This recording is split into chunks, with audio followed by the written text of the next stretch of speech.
EDR brand ရဲ့ promotion လေးကတော့မတ်လ10ရက်နေ့ကနေပြီးတော့ April 10ရက်နေ့အထိကြိုက်တဲ့အချိန်မှာဝယ်ဗျာ online ပဲဝယ်ခုနလိုမျိုးပေါ့ဒီကိုယ်တိုင်ကိုကြလာဝယ်တဲ့လူကိုကျွန်တော်တို့စုမဲလက်ဆောင်အနေနဲ့ကျွန်တော်တို့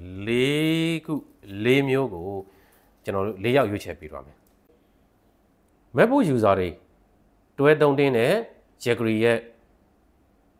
EDR Black Mini Power Station ပေါ့ရုပ်တရက်ကြည့်လို့ရှိရင်တော့သူက Power Bank လို့ထင်ရမယ်ဒါပေမဲ့သူကဟိုဘယ်လိုကောင်းမလဲ AC output မပါတာပြီးအားတွင်းတာကိုလည်းသူက DC Type C 100W in out နှစ်ပေါက်ကနေပြီးကြိုက်တဲ့အပေါက်ကတွင်ဗျာ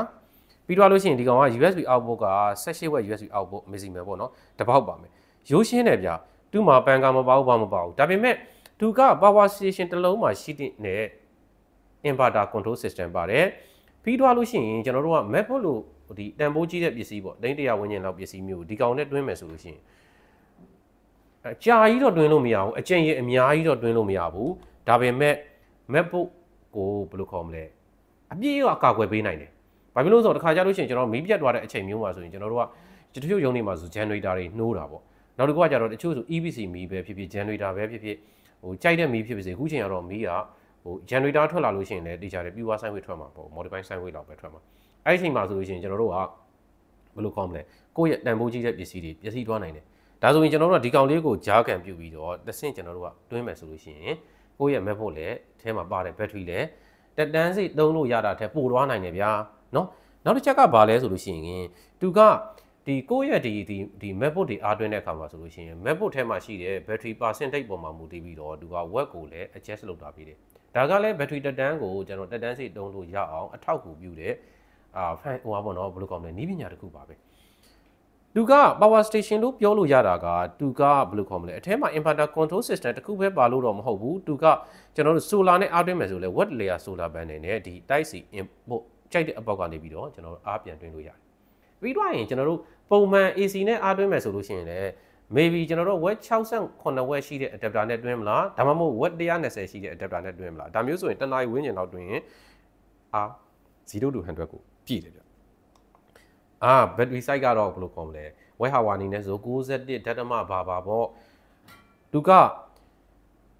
mAh နဲ့ဆိုရင်3100 mAh ပဲပါတော့ size ကအရင်တော့မကြီးဘူး power bank တစ်လုံးကဥမာဒီ3100 mAh ဆိုလို့ရှိရင်ဘယ်လိုခေါ်မလဲ3သိန်းခွဲဝန်းကျင်2သိန်းလောက်ဆိုရင်ရနေပြီဆိုပြီးဒါပေမဲ့ဒီကောင်ကတော့9သိန်းကျော်ဆိုတော့ဈေးကတော့ different ဖြစ်နေလိမ့်မယ်ဒါပေမဲ့ဈေးကွာရတဲ့အကြောင်းချက်ကလည်းဟိုကောင်ကကျွန်တော်တို့ power bank ဒီကောင်ကတော့ကျွန်တော်တို့ mini power station EDR brand ရဲ့ promotion လေးကတော့မတ်လ10ရက်နေ့ကနေပြီးတော့ April 10ရက်နေ့အထိကြိုက်တဲ့အချိန်မှာဝယ်ဗျာ online ပဲဝယ်ခုနလိုမျိုးပေါ့ဒီကိုယ်တိုင်ကိုကြလာဝယ်တဲ့လူကိုကျွန်တော်တို့စုမဲလက်ဆောင်အနေနဲ့ကျွန်တော်တို့၄မျိုးကိုကျွန်တော်တို့၄ယောက်ရွေးချယ်ပေးသွားမယ်အဲ့ဒါဘာလဲဆိုလို့ရှိရင်တော့ဒီကောင်လေးဝယ်တာနဲ့7သိန်းဝန်းကျင်လောက်ရှိတဲ့ Jaggery ရဲ့ E300 Black Power Station အဲ့ဒါတော့ first price ပေါ့ second price ကကြတော့ရှိရင်တော့ကျွန်တော်တို့ Glacier ရဲ့ AC DC Air Cooler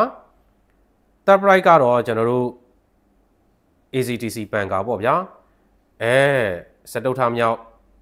စုမဲကတော့ကျွန်တော်တို့ Power Bank ပေါ့ဒါလေးကိုလည်းကျွန်တော်တို့ဒီ Jaggery မြန်မာကနေပြီးတော့ Jaggery EDR Black ဝယ်တဲ့လူတိုင်းကိုကျွန်တော်တို့ကန်ဆယ်မဲ့ဖောက်ပြီးတော့ရွေးချယ်ပေးတော့မှာပါဝယ်ယူခြင်းနဲ့ဆိုလို့ရှိရင်တော့ Deco 7 Electronic Hardware ကိုကြွားလန်းခဲ့ဖို့ဖိတ်ခေါ်ပါတယ်အားလုံးကျေးဇူးအများကြီးတင်ပါတယ်